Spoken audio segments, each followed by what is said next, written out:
Hello, welcome to a table talk by the St. Tammany Parish, Louisiana Master Gardening Program. My name is Christine Foster and I am a 2020 graduate. Today we're going to talk about how to create an outdoor greenhouse, which is a place where you can overwinter your outdoor plants, but also you can start your seedlings within it or harden them off if you've decided to start them inside your house. If you live in the deep south, you may be able to successfully overwinter your plants so that come spring, you're ready to prune them, fertilize, and get them growing again. St. Tammany Parish is located in Zone 8B or 9A, depending upon your source. And as such, we do have some frosts during the wintertime, which cause our winter plants to die if they're left outside unprotected. So the weather we might get overnight is low 30s, but we also might get 40s, 50s, and 60s during the day. And if you do love your garden, like I do, in your outdoor spaces, you might have collected quite a collection of pots. Some of them can be quite large and then heavy as well. So how do you move them around when you need to? I also live in a raised house, which is 12 feet above the ground, since I live near Lake Pontchartrain, and so I can't not necessarily move them into the garage for the winter time. So I do have quite a bit of a challenge ahead of me. One of the things I did was brainstorm some options for creating a greenhouse. Obviously, I'm 12 feet above the ground, so I cannot move them away. I had to find a place up on my deck where they could overwinter. They needed some protection from the elements and the wind during the wintertime, so I had to take a peek at what I had available that way. Also needed to maintain some sunlight and heat within the space, so I needed something that was clear, but with a relative thickness to it so that the plants themselves maintained the warmth within the space. And I did not want it to be blown away when the wind hit, so therefore I needed something that I could attach to the house or to the flooring, somehow give it some stability. I took a look at the outdoor spaces and I chose a space that is off the outside the master bedroom. As you can see this in the picture. It was a 8 by 10 space, which made it somewhat easy to kind of set aside and utilize. It did have a southern exposure, which was perfect, that I needed so that the sun could warm up the clear plastic and the space within that little greenhouse and keep it warm throughout the day and then into the night. As you can see, I had 4 of my 6 sides were already taken care of. I had 2 walls and a floor and a ceiling. So I just needed to deal with the 2 open sides. It was also out of the way, considering it was off the master bedroom. It was away from the main door that people and dogs might use when the dogs go running outside the house to look for the elusive squirrels in my backyard. And fortunately, I had a water source near this zone, so I had access to watering my plants throughout the wintertime. What are some of the materials that I used? Well, I chose clear tarps. These are 20 milliliter tarps, and an example that you can see is in the left-hand photos.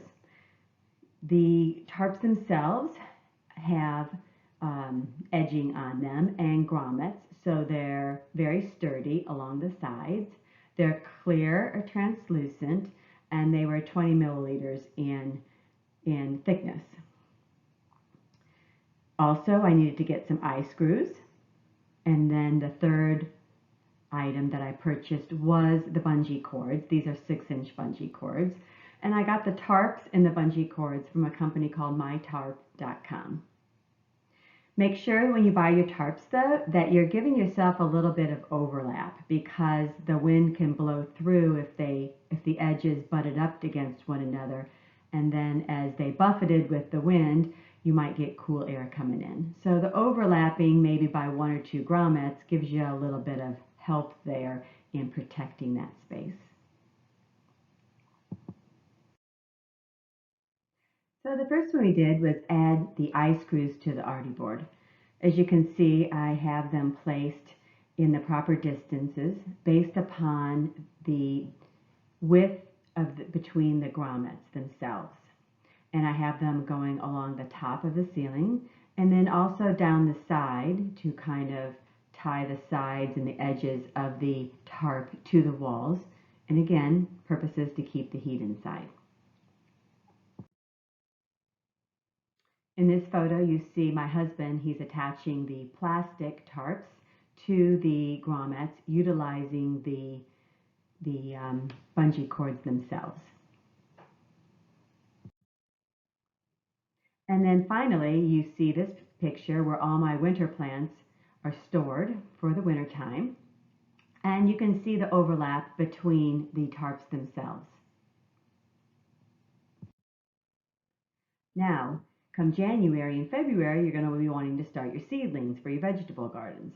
So you can either start them inside your house, perhaps you can start them within the greenhouse themselves. But also the greenhouse can act as your place, your cold frame, where you might be able to harden off your seedlings during the day, getting them ready for planting. So there were several benefits that I got by creating my own greenhouse at my house to overwinter my pots. First of all, the plants survived the winter time, which was fantastic, and I was very pleased with this. I've had success over the last 3 winters with these pots. About 75% of my plant material content survives the pots every winter time. So come spring, I just need to buy some filler plants to kind of fill in some spots that maybe that plant didn't survive. Because they've been overwintering and seeing sun, they're getting a great jump start on their growth in the springtime. In February, I'll take a look at them and I'll just start clipping them back, giving them some pruning, and I start giving them a little fertilizer to get them going. And then come March, I've actually got plants that are of decent size and fullness already going. Because I don't have to fill all of my pots with new plants every year, I do get to save money, which is wonderful. And then for my seedlings, this is a great place for them to start. They get more sun so that they won't get long and stringy due to a lack of sunlight as they're starting to grow and form their leaves.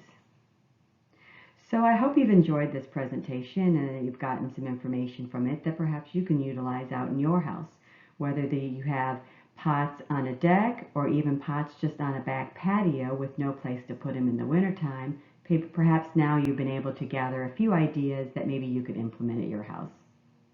Thank you for listening, and I've enjoyed speaking with you.